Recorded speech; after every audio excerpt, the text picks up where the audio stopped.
क्या मैं काम की टालमटोल का शिकार हूँ? यह सवाल हम खुद से शायद ही कभी पूछते हैं, और अगर पूछते भी हैं तो अक्सर हमारा जवाब होता है बिल्कुल नहीं, मैं तो टालमटोल नहीं करता। हाँ, बाकी सभी लोग पक्के टालमटोल करने वाले होते हैं, इसमें तो हमें पूरा यकीन होता है। लेकिन जब बात खुद की आती है तो हम हमेशा अपने बहानों को जायज ठहराने में लग जाते हैं। शायद यही इंसानी स्वभाव है, दूसरों में दोष देखना आसान और खुद पर गौर करना मुश्किल। खैर, अगर हम ईमानदारी से सोचें तो हमें पता चलता है कि हम सभी कभी न कभी काम टालने की आदत का शिकार हुए हैं, भले ही हम इसे खुद से स्वीकार करने में हिचकिचाएं। हालांकि इसमें कोई शक नहीं कि यह आदत व्यक्ति पर अलग अलग हद तक असर करती है। कुछ लोग कभी कभार काम टालते हैं तो कुछ इसे अपनी आदत बना लेते हैं, लेकिन हम सभी उस स्थिति में रहे हैं जब हमें पता होता है कि कोई काम शुरू करना है, लेकिन फिर भी शुरुआत करना मुश्किल लगता है। यह एक ऐसा अनुभव है जो उम्र, पेशा और पार्श्वभूमि से परे हर किसी के साथ होता है, चाहे वह कोई काम से जुड़ा प्रोजेक्ट हो, व्यक्तिगत लक्ष्य हो या घर का कोई छोटा सा काम। शुरुआत करने की जद्दोजहद हर जगह महसूस होती है। यह संघर्ष तब से शुरू हो जाता है जब हम पूरी तरह से नींद से जागे हुए भी नहीं होते। जैसे ही हम अलार्म घड़ी का स्नूज बटन दबाते हैं, हम काम टालने की प्रक्रिया को शुरू कर चुके होते हैं। अलार्म बजता है और बिस्तर से तुरंत उठने के बजाय हम स्नूज बटन दबा देते हैं, यह सोचकर खुद को समझाते हैं कि बस कुछ मिनट और सो लिया जाए, इससे कुछ नहीं बिगड़ जाएगा। लेकिन अंदर ही अंदर हमें पता होता है कि यह सिर्फ एक बहाना है, नया दिन और उसकी जिम्मेदारियों का सामना करने से बचने का एक तरीका। टालमटोल की इस मीठी आदत के जाल में फंसकर हम खुद से वादा करते हैं, मैं कल से शुरू करूंगा। हम खुद को भरोसा दिलाते हैं कि कल का दिन अलग होगा, कि कल हमारे पास ज्यादा ऊर्जा होगी, ज्यादा प्रेरणा होगी और ज्यादा समय होगा। लेकिन जब वह कल आता है तो वही चक्र दोहराया जाता है और हम पाते हैं कि हम अपने लक्ष्यों से एक कदम भी करीब नहीं पहुँचे। यदि आप मुझ पर आंख बंद करके भरोसा नहीं करना चाहते तो इस वीडियो के अंत तक जरूर बने रहें। यह सुनिश्चित है कि आप निर्णायक और सार्थक कदम उठाना शुरू करेंगे, जो आपके जीवन के प्रति आपके दृष्टिकोण को पूरी तरह से बदल देगा। यह आपको टालमटोल से लड़ने और अपने वास्तविक स्वरूप को पाने में मदद करेगा। तो आइए वाइबर जर्नी के साथ आत्मचेतना और आत्मविकास की इस अद्भुत यात्रा पर आगे बढ़े। दोस्तों, किसी न किसी समय हम सभी टालमटोल तो करते हैं, इसमें कोई दो राय नहीं। लेकिन हम ऐसा करते क्यों हैं? आखिर ऐसी क्या ताकत होती है जो हमें टालमटोल का शिकार बना देती है? क्या यह सिर्फ हमारा आलस है जिसे हम कभी स्वीकार नहीं करना चाहते, या फिर हार का डर? क्या यह सफलता को लेकर हमारे मन में छुपा हुआ संदेह है, या केवल अनुशासन की कमी? काम टालने की प्रवृत्ति के जड़ को समझना इसे दूर करने की एकमात्र चाबी है। आखिर हम अपने टालमटोल की आदत को सही ठहराने के लिए कौन कौन से बहाने बनाते हैं? हम खुद से कहते हैं कि हम बहुत थके हुए हैं, या फिर हम बहुत व्यस्त हैं, बहुत तनाव में हैं, या फिर हम खुद को यह यकीन दिलाते हैं कि हमें सही पल, सही परिस्थितियाँ और सही मानसिकता का इंतजार करना चाहिए। लेकिन ये सब लगभग आम तौर पर सिर्फ काम टालने के बहाने होते हैं, और सही परिस्थितियाँ तो बस एक भ्रम है। इसके इंतजार में हम सिर्फ वहीं के वहीं अटके रह जाते हैं। शायद मैं बहुत थका हुआ हूँ, यह बहाना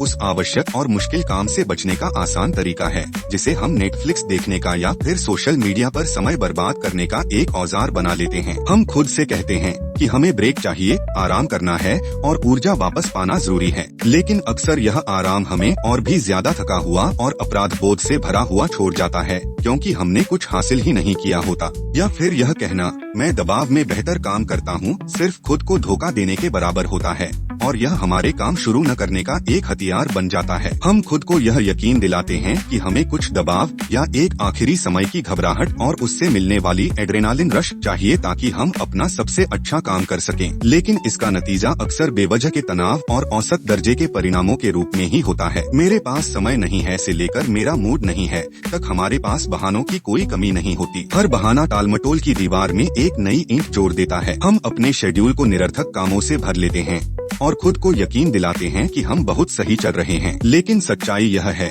कि हम उन कामों से बच रहे होते हैं जो वास्तव में महत्वपूर्ण हैं। इन बहानों को पहचानना ही उन्हें खत्म करने की दिशा में हमारा पहला यथोचित कदम होता है। टालमटोल की ओर ले जाने वाले व्यवहार और कारणों की पहचान करके हम अपने कार्यों पर नियंत्रण पाना शुरू कर सकते हैं और ऐसे फैसले ले सकते हैं जो हमारे लक्ष्यों के लिए अनुकूल हों। एक जासूस की तरह हमें इन बहानों की गहराई तक जाना होगा और हमारे लक्ष्य प्राप्ति की राह में बिखरी पड़ी बाधाएं मिटानी होंगी। टालमटोल पर नियंत्रण पाना यह अपने आप से ईमानदार रहने, अपने डर और असुरक्षाओं को स्वीकार करने और उन्हें दूर करने के लिए सक्रिय कदम उठाने जैसी सरल और आसान बात है। अपने टालमटोल के पैटर्न्स को समझकर हम उनके चंगुल से बाहर निकलना शुरू कर सकते हैं। यह परफेक्ट बनने या कभी भी टालमटोल न करने की बात नहीं है, बल्कि वह मजबूती और आत्म जागरूकता विकसित करने की बात है जो हमें उस विरोध को पार करने और कठिनाइयों के बावजूद कार्य करने में मदद करे। बाद में देखते हैं कि जगह अभी शुरुआत करते हैं कि धारणा को अपनाने से हम अपने सभी काम समय के रहते आसानी से पूरे कर सकते हैं। अपने लक्ष्य की ओर छोटे छोटे कदम बढ़ाने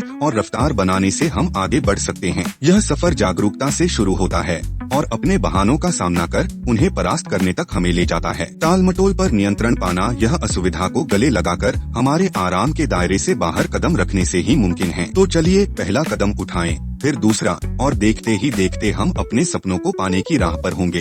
हमारे बहानों के पीछे एक ताकतवर कमजोरी छिपी होती है, जो है हमारा डर। यह डर अक्सर हमारे द्वारा खुद को दिए गए विभिन्न तर्कों में छुपा रहता है। हम कह सकते हैं कि हम बहुत व्यस्त हैं, या हम दबाव में बेहतर काम करते हैं, या हमें शुरुआत करने से पहले और भी जानकारी की जरूरत है। लेकिन अंदर ही अंदर यह हमारा डर है जो हमें जकड़ लेता है। डर की चिंताएं सतह के नीचे छुपी रहती हैं और हमें टालमटोल के आराम की ओर खींचती हैं। खुद की या औरों की उम्मीदों को न पूरा करने के डर से काम को टालना कहीं आसान लगता है। यह डर कई रूपों में सामने आ सकता है, जैसे पूरी तरह से कामों से बचना या हमेशा अपनी क्षमताओं पर संदेह करते रहना। हम खुद से यह कह देते हैं कि हम किसी नए काम को शुरू करने के लिए तैयार ही नहीं हैं, या फिर किसी आधे अधूरे काम को पूरा करने के लिए, और हम आसानी से खुद को यह यकीन दिला देते हैं कि अभी समय सही नहीं है, या हमें और तैयारी की जरूरत है, या हमें परफेक्ट पल का इंतजार है। लेकिन ये सिर्फ बहाने होते हैं जो हमें अपने डर का सामना करने से बचाने के लिए ही उपयुक्त होते हैं। अक्सर यह डर कि हम अच्छे ही नहीं हैं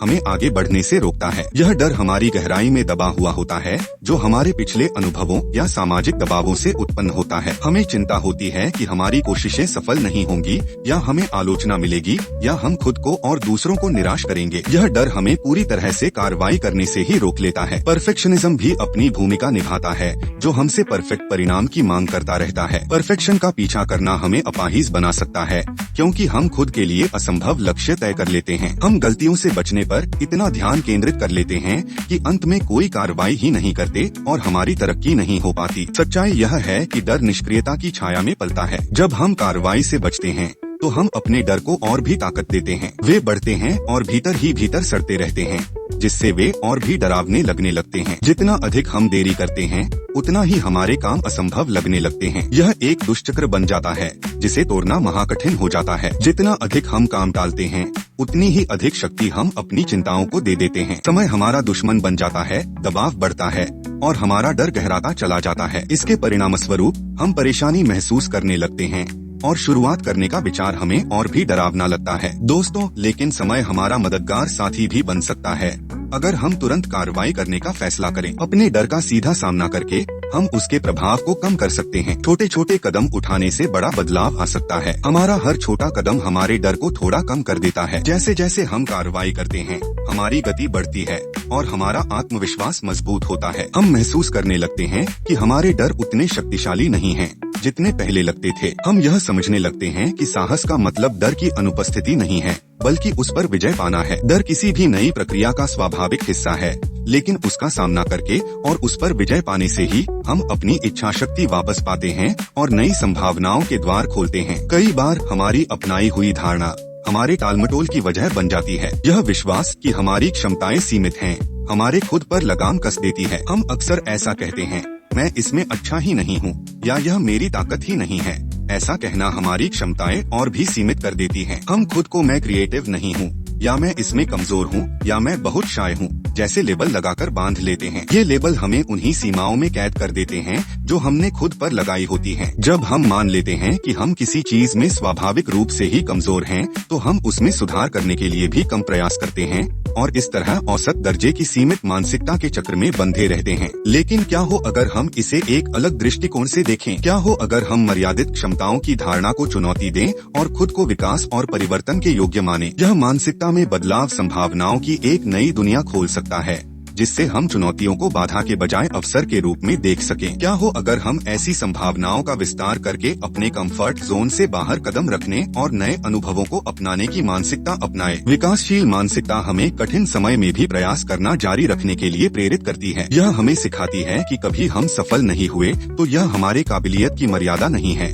बल्कि सफलता की ओर बढ़ने की एक सीढ़ी है। जब हम विकासशील मानसिकता अपनाते हैं तो मैं नहीं कर सकता जैसे शब्दों की जगह मैं प्रयास कर रहा हूँ जैसे शब्दों को अपना लेते हैं। ऐसा साधारण सा बदलाव हमारे प्रेरणा और दृढ़ता पर बहुत गहरा प्रभाव डाल सकता है। हम अपनी सीमाओं को चुनौतियों के रूप में देखना शुरू करते हैं जिन्हें उचित प्रयास से पार किया जा सकता है। चुनौतियाँ विकास के अवसर और मूल्यवान सबक बन जाती हैं और प्रयास सफलता के मार्ग का हिस्सा बन जाता है। यह दृष्टिकोण कठिनाइयों के प्रति हमारे नजरिए को बदल देता है जिससे हम प्रतिकूल परिस्थितियों में भी अधिक अनुकूल बनते हैं। हम प्रयास और परिश्रम के महत्व को समझने लगते हैं और यह महसूस करते हैं कि सच्ची निपुणता यानी कि मास्टरी निरंतर अभ्यास और सुधार से ही आती है। यह दृष्टिकोण कठिनाइयों से निपटने के हमारे तरीके को बदल देता है। हम निरंतर प्रयास के महत्व को समझने लगते हैं। विकासशील मानसिकता हमें याद दिलाती है कि उत्कृष्टता एक यात्रा है, कोई मंजिल नहीं। यह मानसिकता न केवल हमारे व्यक्तिगत विकास को बढ़ावा देती है बल्कि हमारे व्यावसायिक जीवन में भी हमारे संबंधों को समृद्ध करती है। विकासशील मानसिकता को अपनाकर हम अपनी वास्तविक क्षमता को उजागर करते हैं और एक अधिक संतोषजनक और सफल भविष्य की नींव रखते हैं। दोस्तों, अब समय आ गया है कि हम यह पहचाने कि टालमटोल हमारे जीवन में किस प्रकार कहर बरपा सकता है और यदि हम समय रहते इस छिपी हुई लेकिन अत्यंत विनाशकारी आदत को खत्म करने के लिए कदम नहीं उठाते तो इसकी कितनी बड़ी कीमत हमें चुकानी पड़ सकती है। दोस्तों, यदि आपको यह वीडियो अच्छा और किसी भी रूप में उपयोगी लगा हो तो कृपया इस वीडियो को लाइक करें और लिंक उन लोगों के साथ शेयर करें जो इससे लाभ उठाना चाहते हैं। साथ ही हमारे चैनल को सब्सक्राइब करें और बेल आइकन पर क्लिक करना न भूलें ताकि आपको हमारे आने वाले वीडियो के बारे में तुरंत सूचना मिल सके। कृपया हमें अपने कमेंट्स के माध्यम से बताएं कि आपको हमारा कंटेंट कैसा लगा और आप किन विषयों पर हमारे भविष्य के वीडियो देखना चाहेंगे। हमारा वीडियो देखने के लिए धन्यवाद।